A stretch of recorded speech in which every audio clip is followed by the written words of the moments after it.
This is Orlando Sentinel Now. Hello, it's Friday, April 1st. Rich Pope here with Skylar Swisher and Patrick Connolly, and today we're going to talk about the DeSantis Disney spat continuing here in the state. Also, we're going to look at hiking. That's trail through hiking. That's long distance hiking here in the state. We'll find out more about that. But we're going to start here with Skylar Swisher. And Skylar, yesterday DeSantis is calling on a change in Disney's influence here in the state, essentially as far as how they have their own government and what they can do. What is his thoughts on this? Well, things kind of escalated yesterday. I mean, this spat's been going on now for, several days, but DeSantis kind of brought it to another level by saying that he thinks it might be time to end Disney special privileges in Florida. You should not have one organization that is able to dictate policy in all these different realms. And they have done that for many, many years. And if that stops now, which it should, that would be a good thing for Florida. And so I would say any special privileges that are in law, I would like to get rid of generally. But I think in this particular case with Disney, I just don't think you have very many people in the legislature anymore who are going to be able to defend a lot of what has been done over many, many years to really have them almost govern themselves in some of these things. That was probably never appropriate to start, but it's certainly not appropriate now at this point. So as far as what DeSantis is proposing, is he proposing that the Reedy Creek Development District go away? Well, he hasn't given specifics as what exactly he would like to see done. I mean, he's kept it somewhat vague.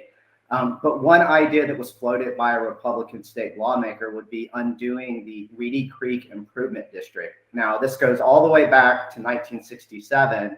And when Disney was contemplating building a theme park in Florida, they got a lot from the state legislature. Essentially, they were able to form their own kind of quasi-government. I mean, it gives them control over building codes, zoning, public services. So an idea has been floated to basically undo that, which would kind of eliminate what has been called this Vatican with mouse ears, and would limit Disney's autonomy and ability to control what happens on their theme park property.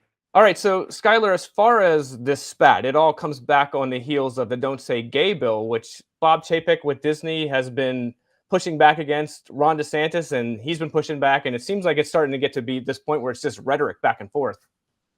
Exactly, yeah, that's definitely what has gotten this dispute going. And it's kind of tapped into this larger kind of culture war issue that's being waged on cable news.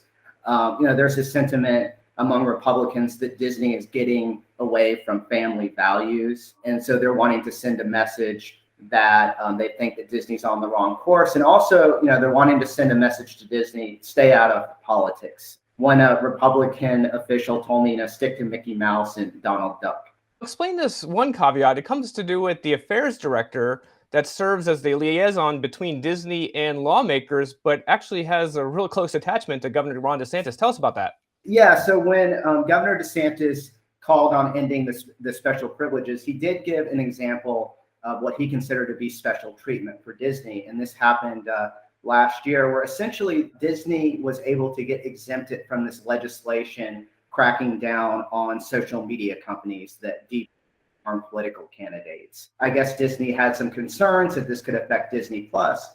They managed to get a carve out in the legislation so that it wouldn't apply to them. Now, DeSantis has said this is an example of special treatment, but there were some public records that were obtained by former Orlando Sentinel reporter Jason Garcia that showed that the governor's legislative affairs director served as this liaison between Disney and state lawmakers, and actually worked on the language to get that exemption put into the state law. Interesting. So as far as where this can go, at this point, it does seem to be tough talk. Is there any indication that it will go further, or what would it take to go further? I talked to Richard Fogelson, and he's been following Disney politics for years. And he told me that he does not think that legally they could do this. They could undo the Reedy Creek Improvement District. Politically, he does not think that this is something that can happen.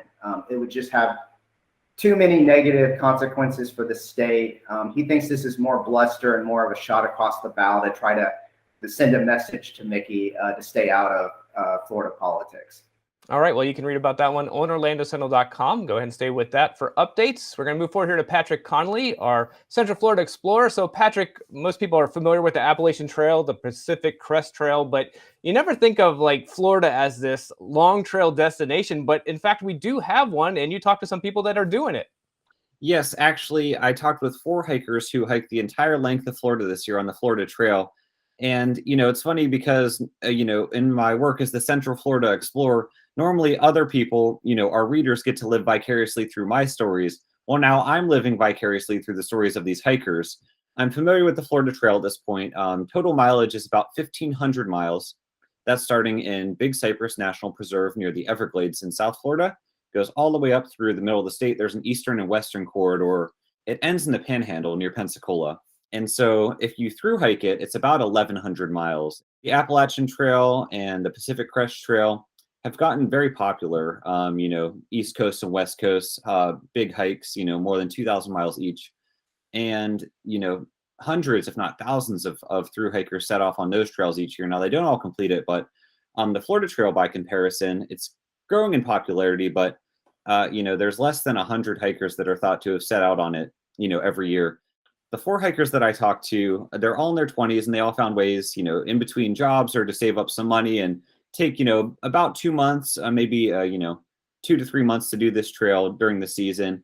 And now compared to some of the other hikes, the Florida Trail is hikeable, in the winter time. It's actually best hiked, January through March. So these individuals, interesting individuals that you met, and it's almost like this rare breed of individuals that are willing to take this on. Tell me about some of them, and tell me about their trail names.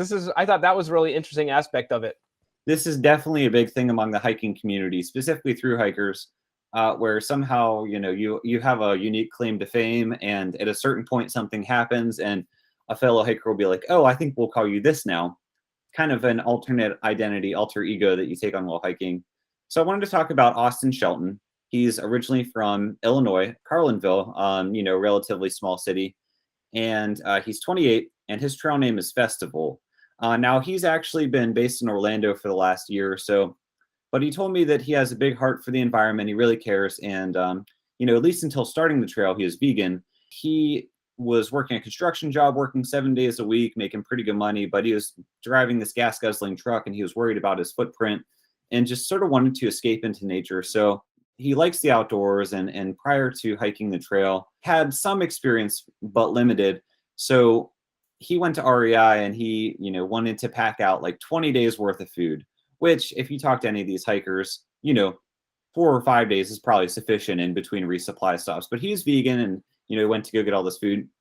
And he showed up at Big Cypress National Preserve, the southern terminus, with a pack that weighed about 66 pounds, which, in comparison, most other people are probably looking at 30 to 35, maybe 40 at most. And so he also had, a couple changes of clothes, blue jeans in particular, which is a big no-no for hiking. You want, polyester, moisture wicking, quick drying type stuff.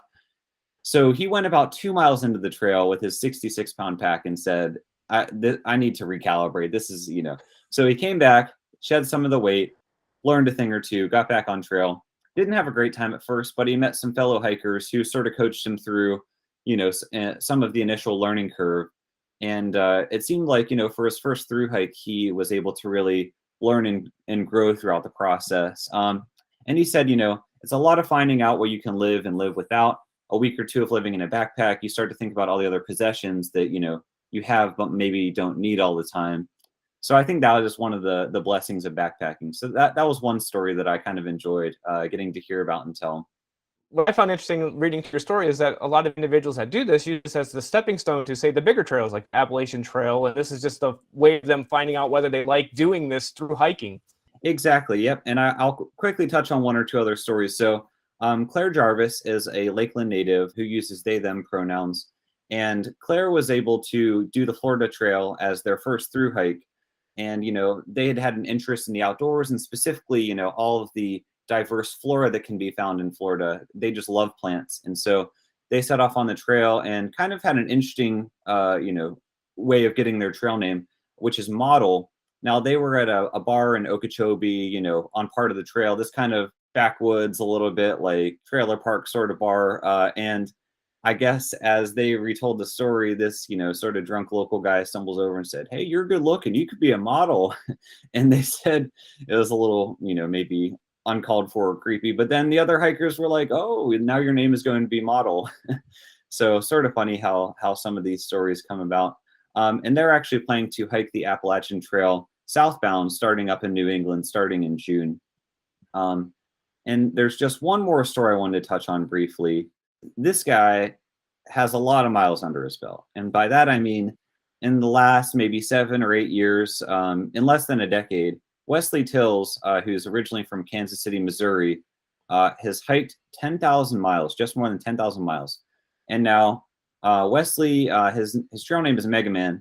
He got really interested in physiography, which is physical geography. And there's these 8, defined regions in the United States that have different habitats and everything. He's what they call Triple Crown. He did the Appalachian Trail, the Continental Divide Trail, and the Pacific Crest Trail, and a handful of other through hikes throughout the country to hit these different diverse environments. And he was at about 9,000 miles, and he wanted to hit something in the Atlantic coastal plains. And that's whenever he took off on the Florida Trail. So with a lot of miles under his belt, and he's someone also who seeks out that thrill, that danger, that, sense of peril that you might get whenever you're hiking. So I think there were some times where he experienced a bit of boredom on the Florida Trail, but he did tell me that, he's been trying to find the beauty in everything that's wild, and he figured he could find it here in Florida too. And that, if someone made a trail clear through the state, there must be something to see here. And so the Florida Trail is what helped him complete his 10,000 mile journey. Now, in order to celebrate his 30th birthday, he's planning to do a sort of custom made route from Mexico to Canada through, New Mexico, Utah, Nevada, and Idaho. So there's more adventure up ahead for him. So again, if you thought I was adventurous as a Central Florida explorer, it's amazing to hear some of these stories. That's really cool. It's really interesting look at this subculture and this community here in Florida, and I think you did a nice job of laying that out. So go ahead and go to OrlandoSentinel.com and check that out. I just got to ask you before we leave, Patrick, what's your trail name? Do you have one? I like Mega Man. I like the model. Those are all great ones. What do you go by? I was backpacking last weekend with my friends, the Sunshine State Seekers. Honeybee and Water Bear are their trail names, and they call me Pecan Pirate. So I don't know if that'll stick, but that's what they have dubbed me. If I ever do get a chance to do a through hike, maybe I'll earn a different claim to fame, but that's what they call me at least. That's awesome. That's awesome. All right, well, go ahead and stay with the Pecan Pirate on OrlandoSentinel.com. Appreciate that. But for us, we're going to go ahead and push pause. Go ahead and go to OrlandoSentinel.com/subscribe and go ahead and support our work. We always do appreciate that. For us, we're going to call it quits until next Tuesday. Until next time, I'm Rich, Patrick, a.k.a. the Pecan Pirate, and Skylar. Everyone have a great day. We'll see you soon. Watch Orlando Sentinel Now live every weekday at noon on our Facebook page and on OrlandoSentinel.com.